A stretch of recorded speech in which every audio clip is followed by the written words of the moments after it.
In game 2, we got the Phillies versus the Reds, with the Phillies having the 119 to 94 hitting advantage.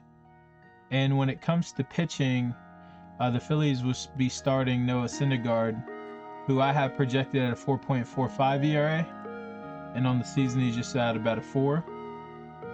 I have him going 4.9 innings pitched, giving up about 2.44 runs in his start. And on the season, when it comes to home and away, he pitches much better at home than on the road this season, while full season and last 30 days has kind of been similar, pretty similar. I will say his walks and innings pitched has been a lot higher recently, which is not a great sign, but he hasn't given up any home runs, so kind of offsets a bit.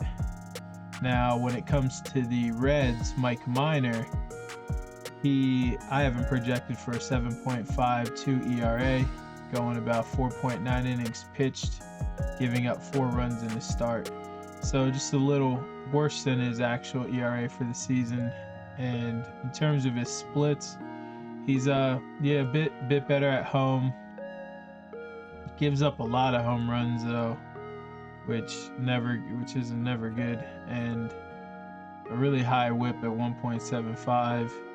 Left on base is a bit higher, I feel, than what he'll probably stabilize around 75% or 72 is full season. So yeah, I see him kind of regressing a bit just from looking at this. Now, when it comes to relief pitching and setup and closers, the Phillies have the advantage in both. They're actually ranked 11th, while the Reds are almost near dead end of the league at 28th and 30th. So when you put all that together, the actual line for the Phillies is minus 178, and I have them at minus 213. So that's a 6% value to bet on the Phillies money line, and I have them run line at minus 1.5, 15% value there.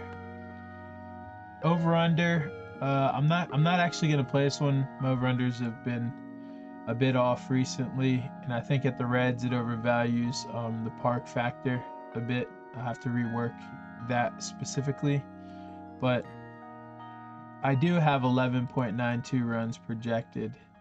I mean, it's still possible with the way Mike Minor can give up home runs, It still can hit, but not one I'm actually going to bet.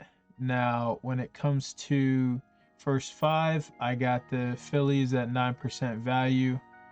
And when it comes to the first inning over under, the actual line's minus 110 on the over, and I have minus 194. So combined runs between both pitchers, on average, I have Mike Minor giving up about 90% of a run, Noah Syndergaard about half a run, so about 1.35 runs in the first inning. So that gives me 26% value to bet that. So I like, first inning over, the first 5 for the Phillies, the money line, and the run line minus 1.5.